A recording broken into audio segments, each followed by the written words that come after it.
Love is an ocean, you can drown it. It's sweet and personal, love and taste the seed on my neck, place the place to be. It means I'm definitely the umbrella. I'm cool in the cold and the hot weather, brother. Never I have to understand I'm a man in the hands of big hands. I stand my feet in the light, I'm never known to touch. It's less I'm a pleasure, but I'm like, what did you be on? What's that with me? What's the one for? This is it. So what's the drill? What's the whole thing? What's the one for? It's in the end. This is it.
Recovery Church.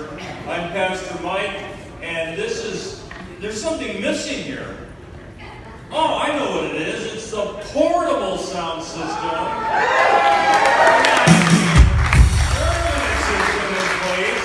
And you, bunch of addicts and alcoholics, help buy this for the church. That's crazy. Wow. It sounds great, doesn't it? Yeah. Oh, man. We're so glad that you're here with us. Just a couple of things to remind you of. If you can help out, especially if you need volunteer hours or anything like that, community service, you come in here, help them set up, take down afterwards, especially, by the way, when we're done, just putting everything away. And by the way, it only takes about 20 minutes to get that done. So if you help out with that, we can get that done real quick. Thank you for considering that. Monday nights, we have a 12-step meeting. Now, this is specifically a Christ-centered 12-step meeting. This is for people that are saying, man, forget the doorknob, forget the sun in the sky. I'm talking about Jesus is my higher power. He's changing my life. You know it. You want that. That's what this meeting is all about. And it meets over at the Church by the Glades. And if you want information about that, we'll tell you how to get there. It's Monday night, 7 o'clock, and hope that you'll turn out for that. Christine helps lead that. She's up in the balcony. Everybody say hi, Christine. And Rosa helps lead that right down in front. All right. And by the way, we also have child care available. If you got friends that are saying, "Oh, I wish I could go, but I got a baby or a little one," we got child care. And it's not just babysitting. We really work at teaching the kids in there something about Jesus, and we encourage you to encourage your friends to be a part of that, all right? That's all the announcements. I'm done talking. Except we are going to receive an offering. Keep your hands to yourself, young lady. We are going to receive an offering, and the offering here goes to support this work, this ministry. It doesn't go into any of the pastor's pocket. We don't receive a dime for this. We love you, and you love us, and we love working together with you. The money that we receive goes right back into this ministry, helps to support what we're doing here, reaching out into the community. Did you know that there's another recovery church up in Vero Beach? Did you know that? Ow! Did you know that there's another recovery church that's going to be starting up in New Jersey? Did you know that? I have friends in Southwest Michigan that are considering a recovery church in the Kalamazoo area. God is doing some incredible things, and it's all started right here, His marvelous work. So if you can help us with this offer, we'd appreciate it. And if you're a first-time guest, you have no obligation in this. But if this is a regular part of your recovery, please help shoulder the load. Let me have a word of prayer, and then we'll have our surrender process. Heavenly Father, we thank you. We praise you. We are really looking forward to being together here tonight. We are praying, God, your Holy Spirit do an incredible work in Dr. B, through Dr. B, as he handles your word and presents to us truth for life. God, I pray that you bless this offering. Use these dollars and cents, translate them into lives that are saved, souls that are blessed, and further work of recovery in this community and around South Florida and even further and beyond that. Thank you for every dollar and cent that is given. We pray. In Jesus' name, amen. Amen. All right, we got Kevin and we have Michael helping us with the surrender process. You guys come on up.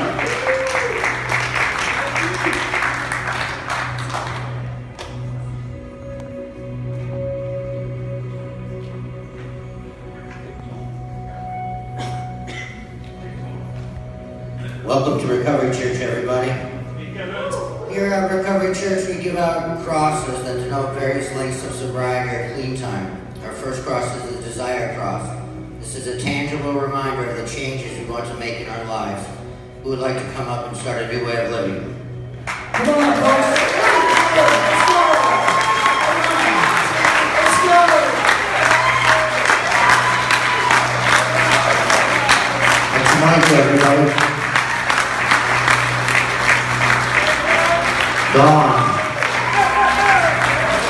Adam, Samantha, Daniel, David, that's Grant, that's Stacy, Carol, Tyrone, that's Chris, that's Natalie, Mike, Bobby, Missy, that's Peterson. Anybody want to change your mind? I got lots of crosses up here. Alright, thank you everybody.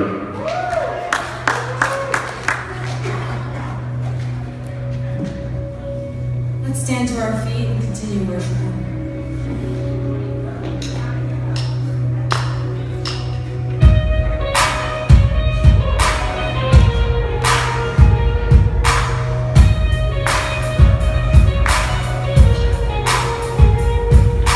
Stand at the place of fear. Gotta keep breathing. When the negative is all you hear, gotta keep believing. 'Cause in the dark there is a light where truth that keeps on burning bright. Brave enough to fight the fight, shout the battle cry. Never stop me, I'm a warrior.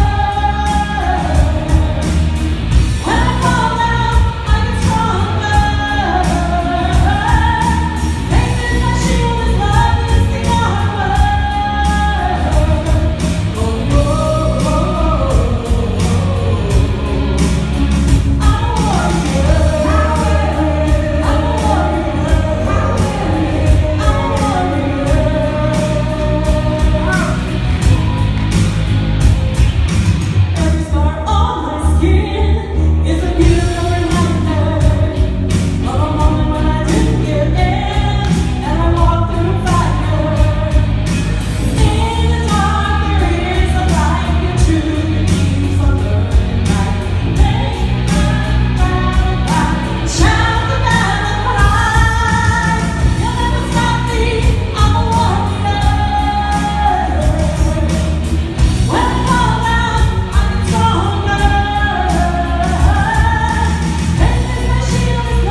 Lord, we ask that we always look to you for the right skill set of what it means to truly be a father. You'll never leave us. You'll always love us. You'll always be there for us. And when your son Jesus cried out to you, he gave us the perfect prayer. And I ask that we hold hands right now and say this prayer, the words that Jesus taught us. Our Father, who art in heaven, hallowed be thy name. Thy kingdom come, thy will be done, on earth as it is in heaven. Give us this day our daily bread, and forgive us our trespasses, as we forgive those who trespass against us. And lead us not into temptation, but deliver us from evil. For thine is the kingdom, and the power, and the glory, forever and ever. Amen.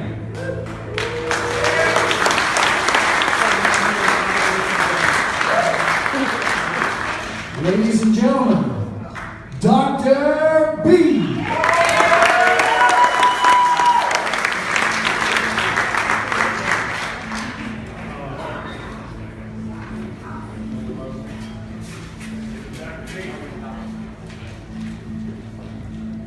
Good evening, Recovery Church. How we living? Yeah, when you were drinking, you're a lot more lively than that. Yeah. All right. Well, welcome to Recovery Church. As you know, we've been here now Thursdays at 7 o'clock here at Living Word Church, and we're blessed to be here. We're also blessed to have you, so thank you very much. And if you have been coming, you know my favorite, sorry, Pastor Mike, my favorite Recovery Church pastor, you know, Pastor Junior. He was here last year.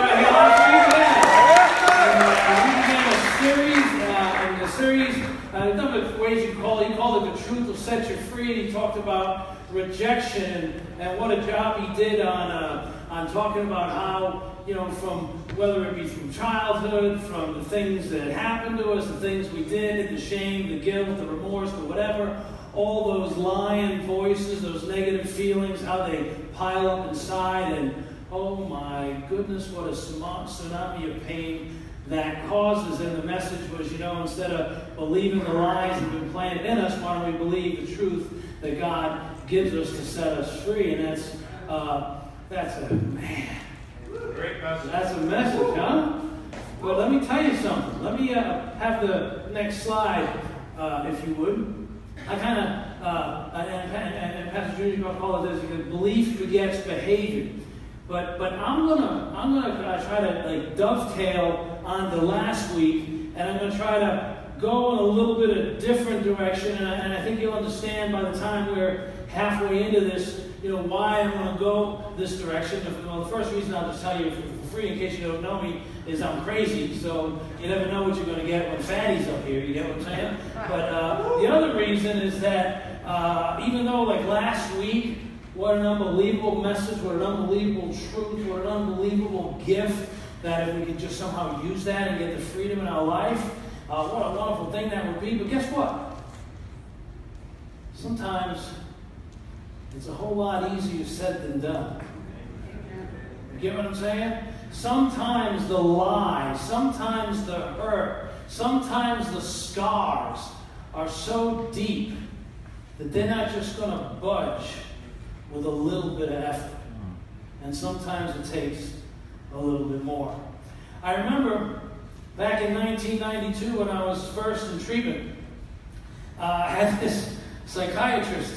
I had a ball with him, man. He didn't know what he was getting himself into.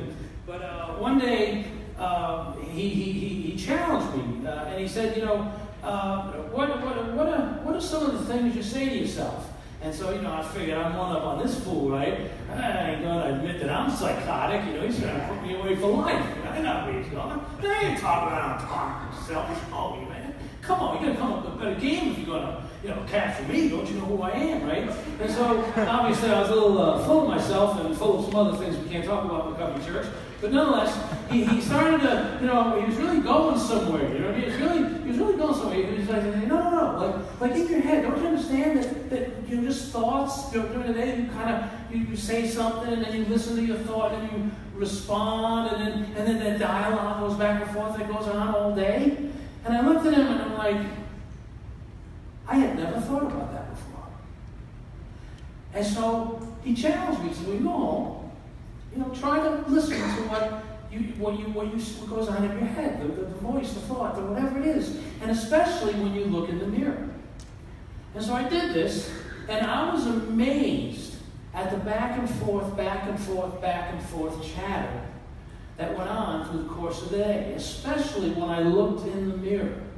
Now, because we're in a church setting, I cannot tell you in detail the words that I would say to myself. Let's suffice it to say that if somebody else said those words to me, there'd be a full-on brawl going on.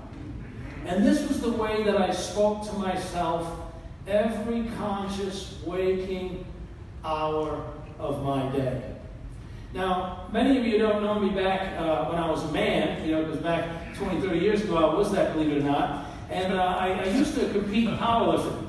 And I competed nationally. I did pretty good. And I could, say squat 650 to 700, deadlift about 660, bench about 450, 460. And I would look in the mirror at about 265, and I was jacked and homicidal and crazy. And I would look in the mirror, and again, I can't say all the expletives that are around you. You understand what I'm trying to say? And I would say, you are a pencil neck geek. You are a loser.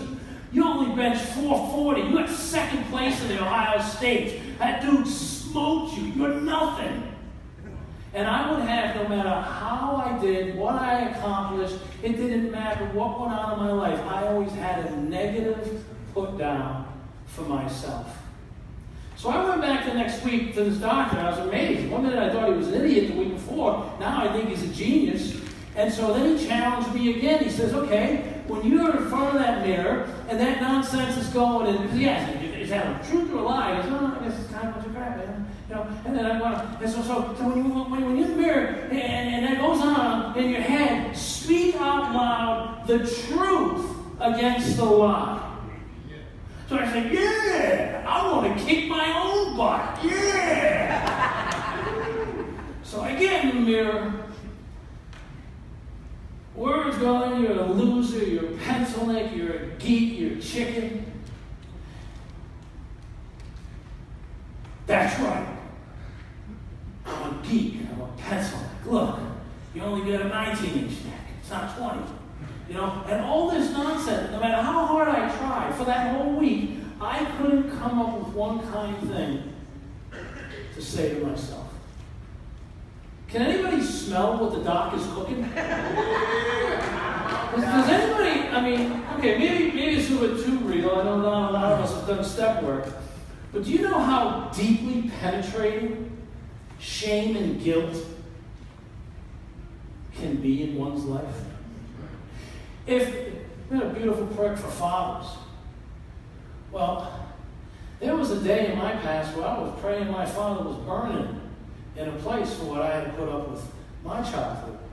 You get what I'm saying? I didn't have a good father on earth. Thank God I found out I had one in heaven.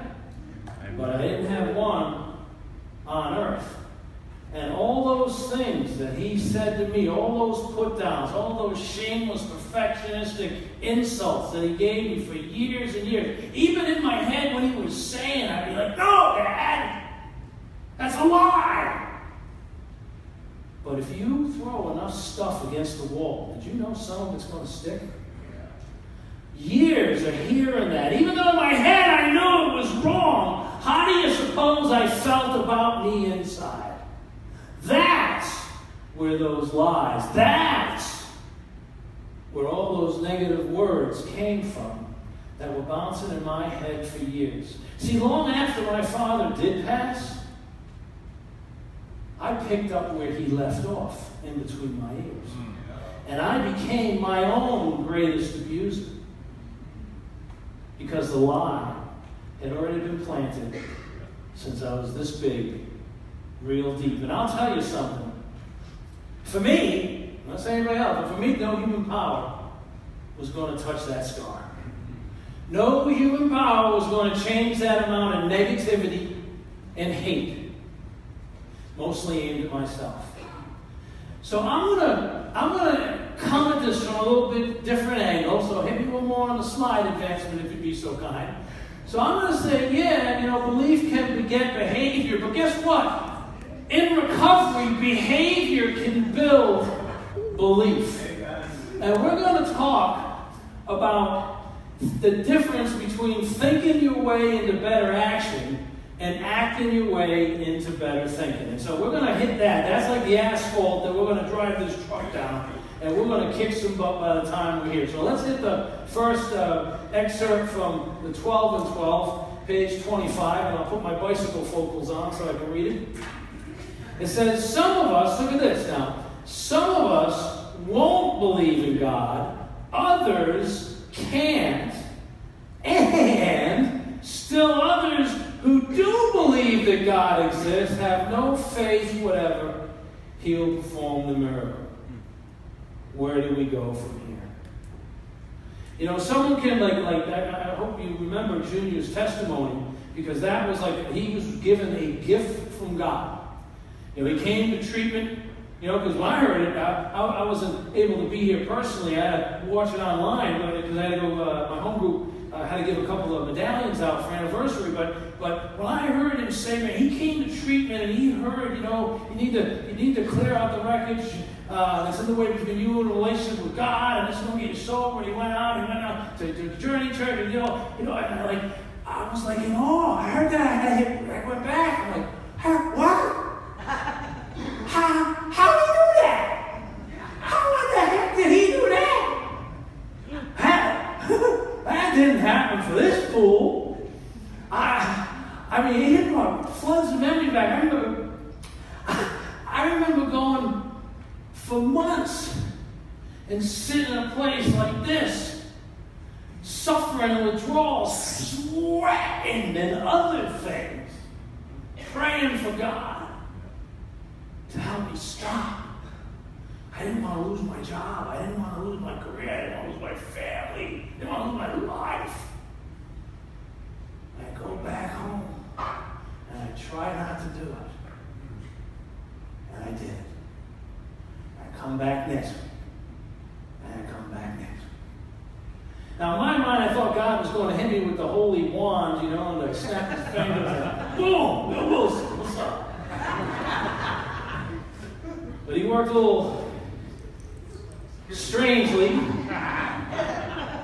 He got me intervened on. Do you guys, when you're worshiping, do you set minefields up here for me? I'm going to get you for that. And he got my butt into treatment. And I thought, where the heck is God in this? But little did I know. Doesn't he work in strange and remarkable ways?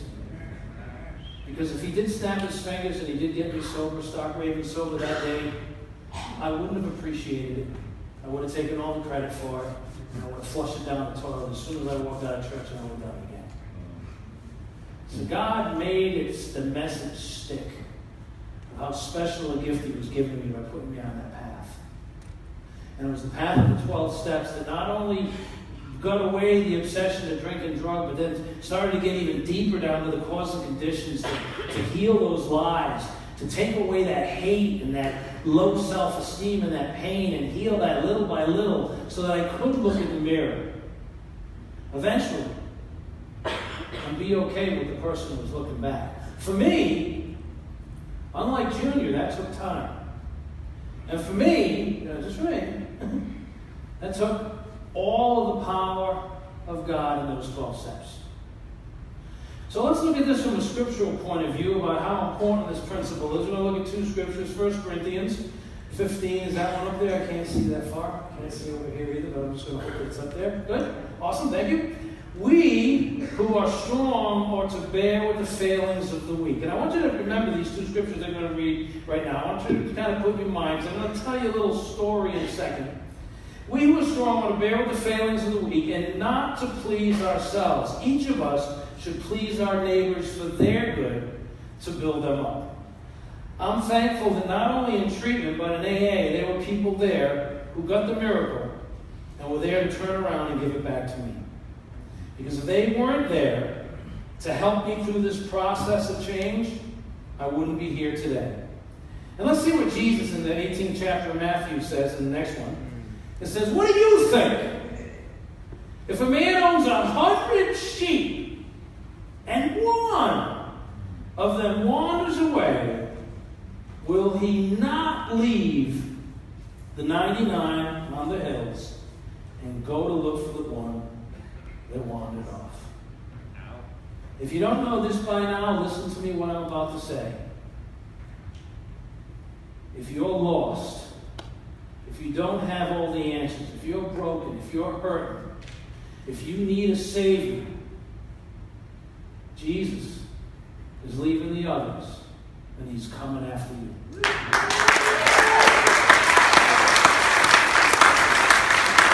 Hey, I'm crazy, man. He ain't maybe even using this fat bowl trunk and his moronic story and lesson to maybe touch you in a place that you haven't felt in a long time. And I pray that he does. In fact, I'm going to talk about the life of faith in a way you ain't never heard of. In fact, I'm going to do kind of pull a Jesus on you. I'm going to talk to you about the life of faith in the form of a parable. You see, all of us come into this world imperfect, broken, to some degree lost, kind of like all down in a dark valley. And then one day, Jesus comes over from the other side of the mountain and comes down and says, hey, I'm the way, the truth, and the life. Come on up and get some. And let me tell you, in that valley, you're going to find real quick, there are 3 types of people. The first type is the one that gets up and says, about time! Woohoo! And does a beeline up that hill, looks down and says, yup, just as he said, there it is, and goes down and gets them some heaven. But then there's another group who either can't believe or can't get up, who are in bondage, so much so that they can't differentiate the truth from the false. Let alone the truth set them free, they can't tell the difference. And they just stay there because misery loves its own company. And then the third type of person is the one that gets up the hill, looks over the other side, sees heaven, but there remembers the lost and the feeble down the other side. And instead of jumping down and getting theirs, they say, hold on a second. Let me go back down there and grab somebody else. Yeah. And that's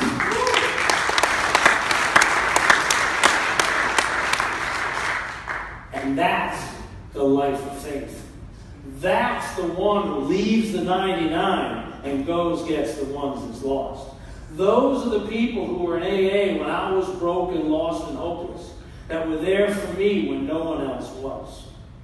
So I want to ask you, there's a lot of people here going to get sober. A lot of people here are going to get clean. Dang, man, a lot of people here are going to get saved. And that's good stuff.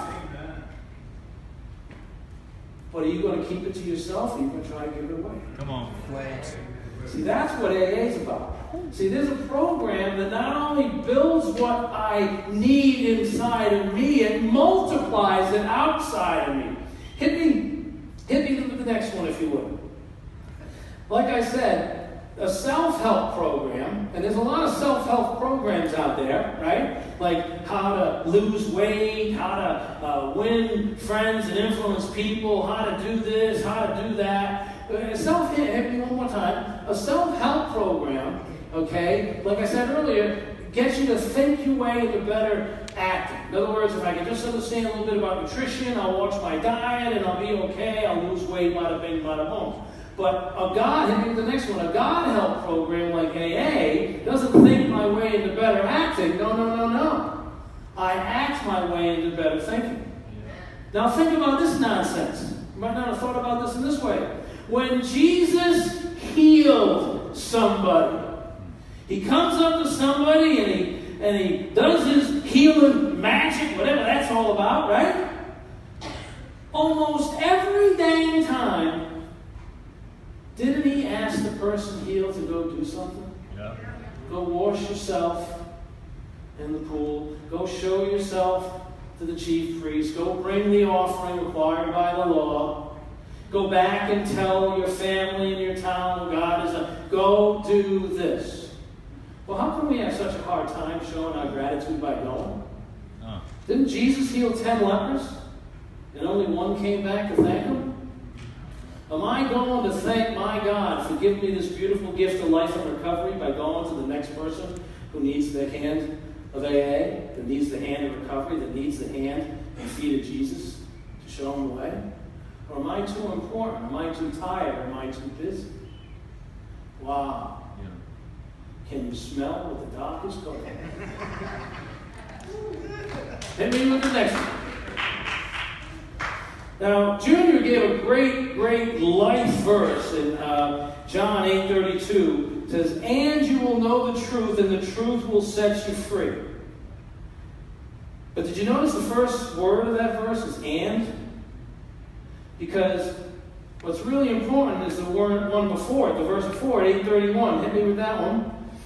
And it says, "You are truly my disciples if you remain faithful to my teachings." I don't know about you, but for me, that takes action. That takes work. That takes focus. That takes concentration. That takes spiritual disciplines. That takes self-control, self-restraint. I have to put action in a spiritual program moving forward. And if I rightly relate myself to Jesus, if I take in these actions, by doing these things, by loving my neighbor, then guess what? And you'll know the truth. See, as I do, I get. See, if I work my steps, I'll get the result. I go to work, right? If I go to work, I get my paycheck. If I do the work, I'll get the results. And if I don't do the work, you still get the results, but not the kinds you're looking for. You get what I'm saying? And a lot of us have done that. So I want to show you this in the AA literature, and of course the Word. If we can have the next, there it is, thank you.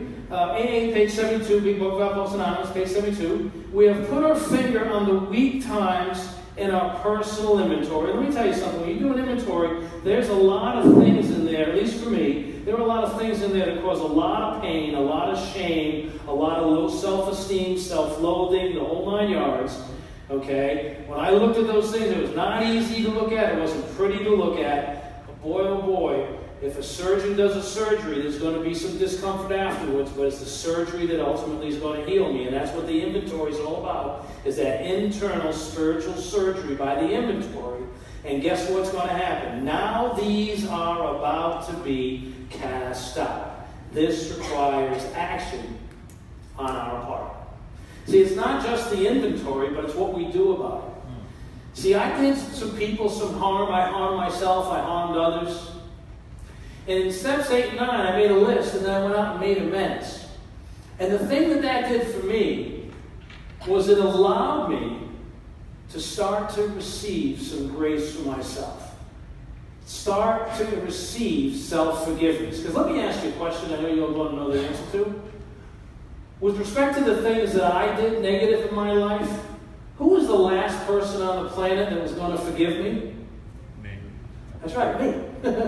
I was the one who was going to beat myself up, remind myself, put my nose in it, the whole 9 yards, say those things in the mirror like we mentioned earlier. And I was going to give maybe somebody else a break, but I was the last person on the planet that was going to give myself a break. Until I did that action on that inventory, I was going to stay locked in those old lies and that rejection that Pastor Junior was talking about last week, all that shame and that guilt and that pain. The next one in the 12 and 12, page 89, says, when our inventory is carefully taken and we've made peace with ourselves, the conviction follows that tomorrow's challenges can be met as they come. As I took this action through the 12 steps, I began to get this peace, this self-acceptance. I began to learn a little bit about what love was. Okay, I thought love was a 4-letter word because I learned it from Hollywood and all this other stuff. And I began to understand about this agape love, this God love, that you could love somebody without expecting something out of them. Love wasn't a manipulation. Love wasn't necessarily an emotion. Love was a commitment and a relationship. Wow, what a novel concept. And it took me decades to learn that with work. And when I did, something crazy happened. Something really crazy happened. Instead of being restless, irritable, and discontent, instead of having all this negativity pour out, I could actually do something I had pretty much never done in my life. And I want to show you what that was. So you want to pay attention. Wake up now, just for a second. And this was something I was able to do.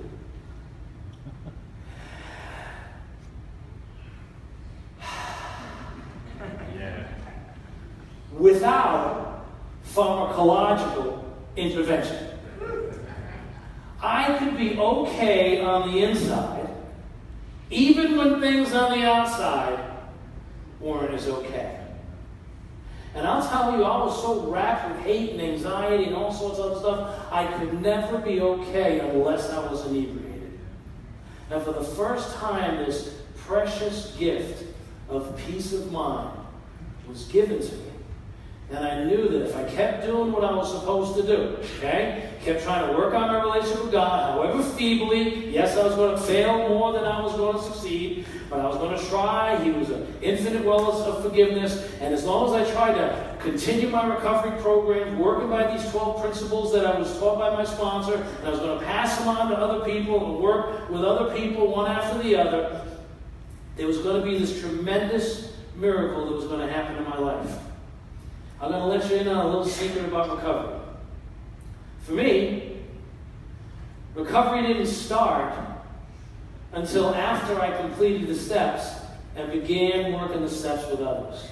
When I began working the steps with some other dude, now I was accountable. Now, all the stuff that I was like half telling the truth about my sponsor, this dude, like, man, this guy is just really sick, man. He's gonna die. This guy's really gonna get it right. So I'm gonna really have to tell him. And then it's not good enough to tell him. I'm gonna have to do it. You know, I'm gonna have to do it. So then I tell him and he do it. Then maybe he's gonna do it. Maybe he's gonna live. So see, my accountability went from here to up here, working with another guy.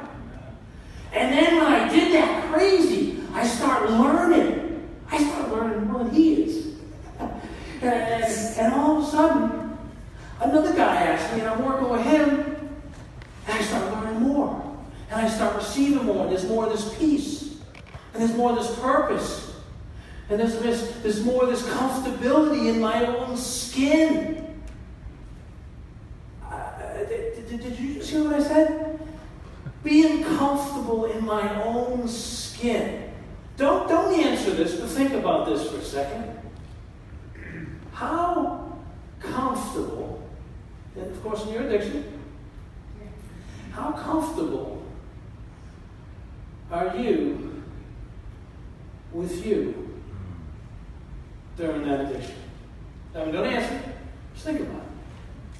For me, I became so uncomfortable I couldn't even look in the mirror anymore. And to have that come back and be okay on the inside is a tremendous, tremendous gift, one of many in this program. And hit me with the last one, if you would.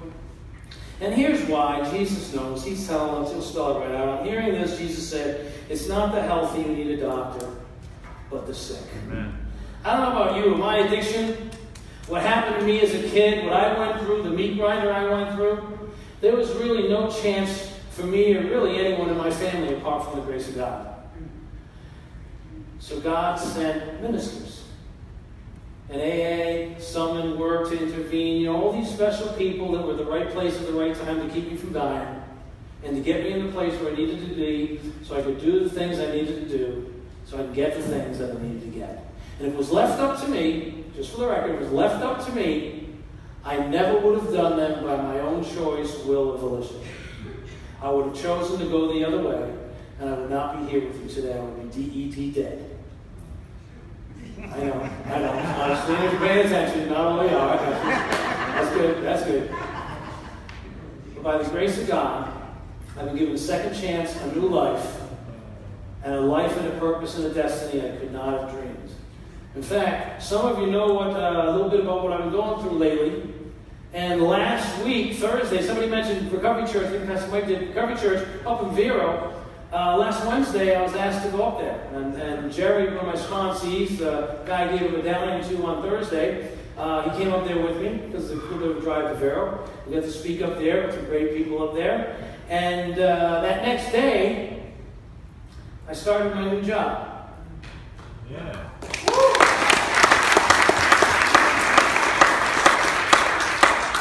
As a medical director at Hanley at Origins, about 45. Thank you. Thank you for your prayers. Faithful. It's all God. Because when I transitioned out of TTC back in January, first place I called was Hanley because they align with the big book and the 12 steps and stuff that I believe in wholeheartedly. And at that time, there wasn't a position. But they knew who I was. They wanted to meet me. I went up there, interviewed. Everything was good. The chief executive happened to be the guy that came in at age 17 and to my home group and said he was going to smoke crack and go commit suicide. And I was chairing the meeting that day. I asked everybody would be offended if we stopped and prayed for this guy because he was an extremist. Nobody said anything, so we stopped the meeting. We got up and prayed for him. Of course, the Easy Does It Club didn't like that, so they kicked us out, but that's okay. Because that guy's alive and well 18 years later. He's the chief executive officer. How many think God orchestrated, right? So I go up to an interview, and he tells that story about how I saved his life. I didn't have to say a word. I'm sitting there, he's telling this story, and I'm crying like a little baby. I couldn't have paid for this to happen. This made me better. I was like, man. But guess what? At the time, there was no job available. They didn't need a doc. So, called back about a month later. Just so happens, position opened up. So I come back. So I go talk to them. Everything goes well. They want to send me to Dallas. So I don't hear from them for a little bit. I call them. They say, why don't you come in? I go in. I say, not only a position opened up, guess what? The top position opened up. We need a medical director. And I go, fancy that. We got a big guy, don't we?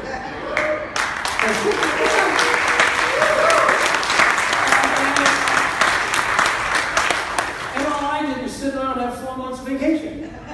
Just waiting for God to do all that work. Isn't that something?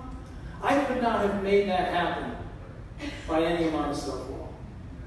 If I work in a program, pouring into the lives of others, working and loving and being with Jesus, you do the right thing long enough. Let me tell you something. You may have to wait for it, but eventually the right thing will happen to you. So if you've been wronged by life, if you've been hurt by the people who should have been taking care of you and loved you, if you've been let down or betrayed or abused, let me tell you something. It hurts. It hurts and it's going to leave a mark. But there's something you can do about it. There's change and healing you can have in your life. And if you push hard into it to receive it, the right thing is going to happen to you. Because Jesus says in Revelation, in that day he's going to wipe away every tear from our eyes and make all things new. So dear Heavenly Father, I want to thank you for a program. I want to thank you for your loving spirit. I want to thank you for your Son Jesus, our Messiah, who paid the price for all this to be possible. And I pray that your Holy Spirit would go out and meet every single one of us, touch our hearts, meet us at our place of need, wherever we're hurt, and prop us up on the leaning side, and allow us to hear your encouragement, your love, your truth, so that we can, with some work, following you, trusting you, receive the freedom that's found in you. I thank you for the 12 steps. I thank you for AA. I thank you for my sponsor. And I thank you for your holy word. I thank you for your Recovery Church that you've planted here for such a time as this. And I pray, thank you and praise you, Lord God, for these beautiful people who are here today. May you bless them and send them out to carry the message to the sick and suffering.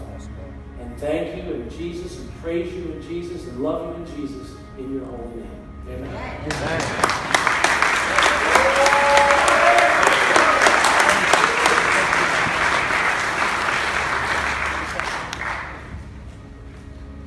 Wow.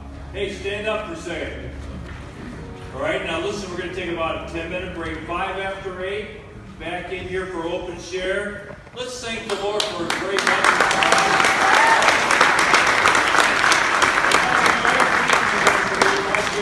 My favorite preacher now is Judy, man. When I grow up, I want to be like him. That's for sure. All right, back here in 10 minutes.